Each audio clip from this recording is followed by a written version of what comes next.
नमस्कार दोस्तों, जन मुद्दों की बात धर्मराज के साथ मेरे शो में आप सबका स्वागत है। मैं जवाहरलाल नेहरू छात्र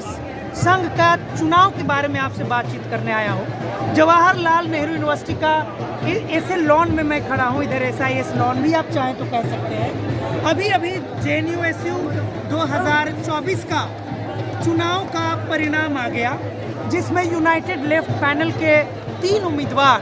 प्रेसिडेंट, वाइस प्रेसिडेंट और ज्वाइंट सेक्रेटरी के पद पर उन्होंने भारी मतों से जीत हासिल की और जनरल सेक्रेटरी पद पर पहली बार बापसा संगठन की प्रियांशी आर्या ने भारी मतों से जीत हासिल की। बहुत दिलचस्प बात है कि करीब 10 साल पहले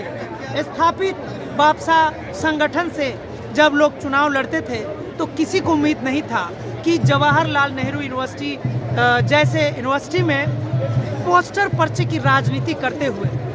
विद्वानों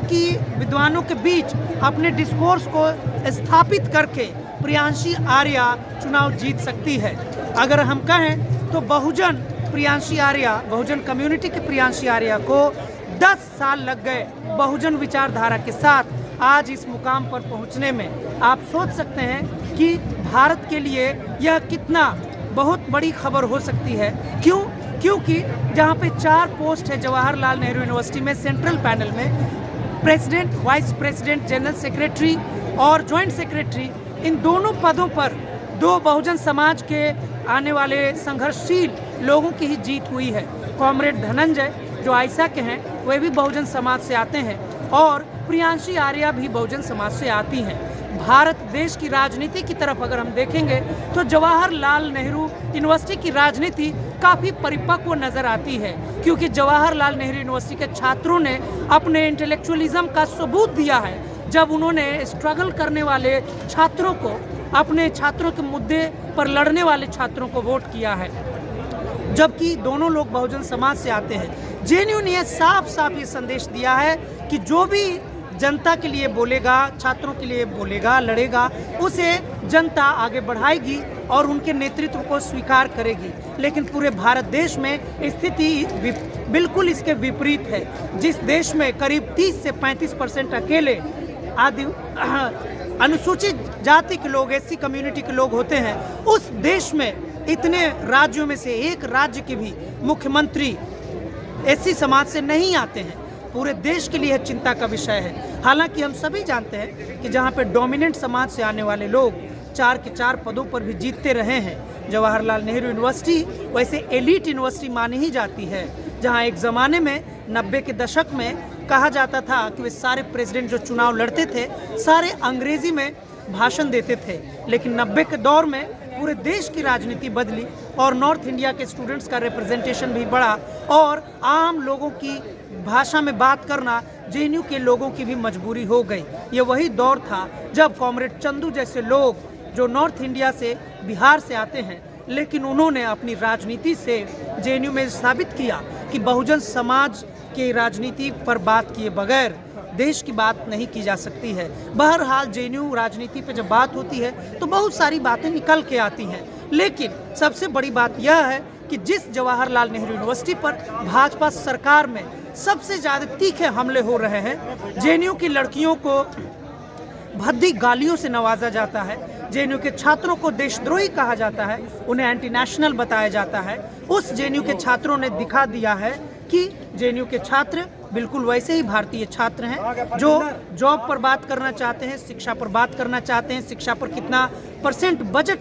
बजट का हिस्सा होना चाहिए उस पर बात करना चाहते हैं। इसीलिए भाजपा की जो स्टूडेंट ऑर्गेनाइजेशन ABVP है, जो RSS की स्टूडेंट ऑर्गेनाइजेशन है ABVP, उसे करारी शिकस्त मिली है, हार हुई है। ABVP जहां पिछले 4 साल चुनाव न होने के कारण जो कैंपस का डीपोलिटिसाइजेशन हो रहा था, राजनीति कम हो पा रही थी, नए छात्रों को पता नहीं था कि JNU में राजनीति का रूप क्या क्या है, क्या क्या हो सकता है। ऐसे में JNU के नए छात्रों ने भी अपने संयम का परिचय दिया, पेशेंस का परिचय दिया और उन्होंने फिर से एक बार दिखा दिया है कि जो JNU की रवायत है, परंपरा है कि शांतिपूर्ण तरीके से, लोकतांत्रिक तरीके से JNU का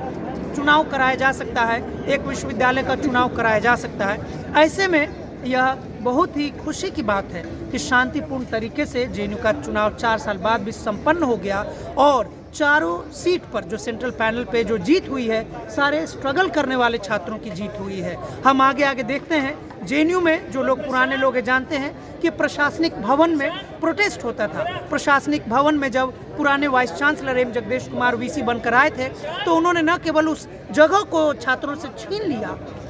बल्कि वहाँ लोहे का ग्रिल लगा दिया। जिस एड ब्लॉक पर बड़े बड़े प्रोफेसरों के भाषण होते थे, ज्ञान की बातें होती थी, छात्र अपनी बात, अधिकारों की बातें करते थे, उस प्रशासनिक भवन की जगह को छात्रों से छीन लिया गया। जिस जेएनयू में पब्लिक टॉक, पब्लिक मीटिंग का कल्चर था, जवाहरलाल नेहरू यूनिवर्सिटी में जितने छात्रावास हैं, वहाँ छात्रावास के मेस में जो मीटिंग रात को होती थी 9:30 बजे के बाद, उस जगह को भी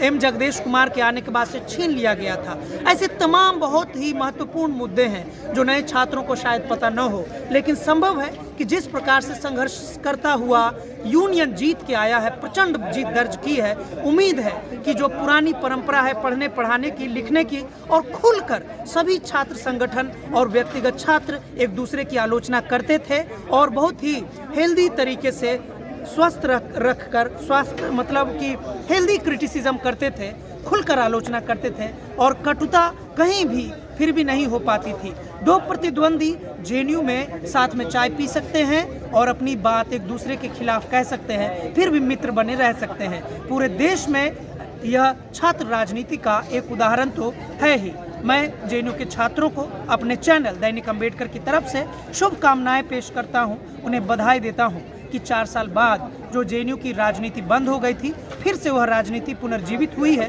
और उम्मीद है कि पूरे देश ही नहीं, पूरी दुनिया में जहां भी हक हुकूक को मारा जाएगा, अधिकारों को कुचला जाएगा, जेएनयू के छात्र, जेएनयू के नेता, जेएनयू का यूनियन उसके खिलाफ बोलेगा, उसके खिलाफ लड़ेगा और मजलूमों की आवाज़ बनकर अपनी बात को कहीं भी मौका मिले वहां रखेगा। इसी के साथ मैं आप सबसे विदा लेता हूं। मैं अगले एपिसोड में आपसे मिलूंगा, फिर अगले किसी रिपोर्टिंग में आपसे मिलूंगा। अगर आपको मेरा चैनल दैनिक अम्बेडकर अच्छा लगता है तो आप इसे सब्सक्राइब करें, लाइक करें, शेयर करें। शुक्रिया, धन्यवाद।